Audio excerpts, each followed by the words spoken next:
never thought I'd be caught in a situation like this. It's a typical Thursday evening, and the quiet suburban neighborhood where I live is cloaked in darkness. The streetlights cast long, eerie shadows, and a cold breeze rustles the leaves outside my window. I'm home alone, enjoying the solitude when I hear the first noise. It's a soft click, barely audible over the hum of my refrigerator. At first, I think nothing of it. Houses make noises, right? My heart skips a beat. I live in a safe area, the kind of place where people leave their doors unlocked. But tonight something feels off. I grab my phone and dial 911, but my finger hovers over the call button. What if it's nothing? I don't want to seem paranoid. Then I hear it. A creak from downstairs. My blood runs cold. Someone is in the house. I silently curse myself for leaving the kitchen window open. Moving as quietly as possible, I tiptoe to my bedroom door and press my ear against it. Another creak followed by the soft pat of footsteps. Whoever it is, they're inside now. Taking a deep breath, I slowly open the door and peer out. The hallway is dimly lit, shadows dancing on the walls. I inch towards the staircase, my heart pounding in my chest. From my vantage point, I can see a sliver of the living room below. A figure moves stealthily, their face hidden under a dark hood. Panic surges through me. I need to get out. I need to hide, but where? The intruder is blocking the only way out. I consider the window, but it's a 2-story drop, not a viable option. I retreat back into my room, my mind racing. There's a small crawl space in the closet, just big enough to hide in. I scramble inside, pulling the door shut behind me. The space is cramped and dusty, but it offers some concealment. From my hiding spot, I listen intently. The door to my bedroom creaks open. I can hear the intruder rifling through my things. Then, something unexpected happens. I hear a low whisper, barely audible. Wrong house. Wrong house, the voice is strained, almost desperate. The footsteps stop abruptly and there's a sudden thud followed by silence. Finally, I muster the courage to peek out. The bedroom is empty, the intruder gone. I cautiously step out of the closet, my legs shaky. The house is eerily quiet as I make my way downstairs. Everything appears normal, except for a small piece of paper lying on the floor. I pick it up, my hands trembling. Scrawled in shaky handwriting are the words, "They are here." A chill runs down my spine. I don't understand. Who is here? I look around, suddenly feeling exposed. The windows are shut, the door's locked. There's no sign of forced entry. Yet I can't shake the feeling that I'm being watched. I decide to call the police, but when I reach for my phone, it's gone. Panic sets in. Did the intruder take it? I hurry to the kitchen where I keep a spare phone. As I enter, I freeze. The window I thought I had left open is now closed, but the latch is broken. Someone was definitely inside. I dial 911, my hands shaking. I explain the situation and they assure me that help is on the way. I hang up and sit down, trying to steady my breathing. Suddenly I hear a noise from the basement. A soft, rhythmic tapping like someone knocking on a door. My first instinct is to run, but something compels me to stay. I grab a kitchen knife and make my way to the basement door. The tapping continues, steady and insistent. I open the door and descend the stairs, the knife clutched tightly in my hand. The basement is dark, the only light coming from a single flickering bulb. The tapping grows louder as I approach a small wooden door at the far end of the room. It's a storage closet, one that I rarely use. With a trembling hand, I reach for the doorknob. The tapping stops. I hesitate, my mind screaming at me to turn back, but curiosity gets the better of me. I open the door. Inside, the closet is empty, except for a small, old-fashioned tape recorder sitting on the floor. I pick it up, my heart pounding. There's a tape inside simply labeled, "Play Me." I press the play button, and a chilling voice fills the room. If you're hearing this, you've made a grave mistake. They are here. They are always here, and they know you're listening. The recording ends abruptly. I drop the tape recorder, my hands shaking uncontrollably. I need to get out of this house. I rush back upstairs, every shadow seeming to move, every creak of the floorboards echoing in my ears. As I reach the front door, I hear the sirens in the distance. Relief washes over me. The police are almost here. But then I see something that stops me cold. In the reflection of the hallway mirror, I catch a glimpse of a figure standing behind me, its face twisted in a grotesque grin. I spin around, the knife raised, but there's no one there, just an empty hallway. My mind is playing tricks on me. I tell myself I have to hold it together. The sirens grow louder, and soon flashing lights fill the room.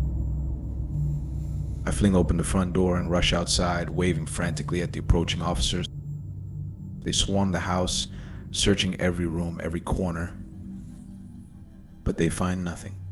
No intruder, no evidence of anyone having been inside. Just me alone and terrified. The lead officer assures me that they'll keep an eye on the house. She suggests I stay with a friend for the night. As I gather a few belongings, I can't shake the feeling of being watched. I glance around the room, my eyes falling on the small piece of paper with the ominous message, "They are here."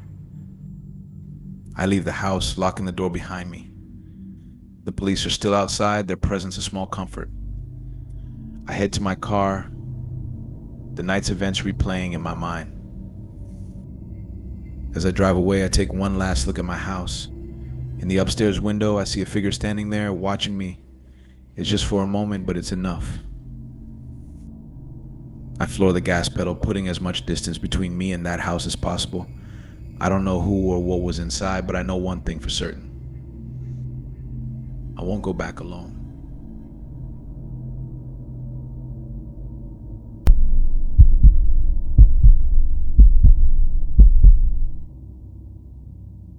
It was supposed to be a quiet evening at home. I had just finished a late dinner and was settling down in the living room with a book when I heard it. A faint scratching sound coming from above, from the attic. My heart skipped a beat. I lived alone in a small, old house on the outskirts of town, and I rarely ventured up to the attic. The previous owners had left it filled with old furniture and boxes of forgotten memories.